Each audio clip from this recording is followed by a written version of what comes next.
Hi guys, good afternoon, good evening.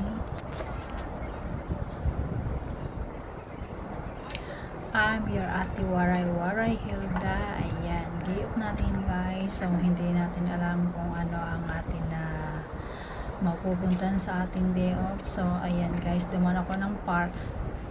Hindi ko alam kung saan patungo at wala akong masabi, kaya nag voice over na lang tayo. So ayan guys, this is my channel.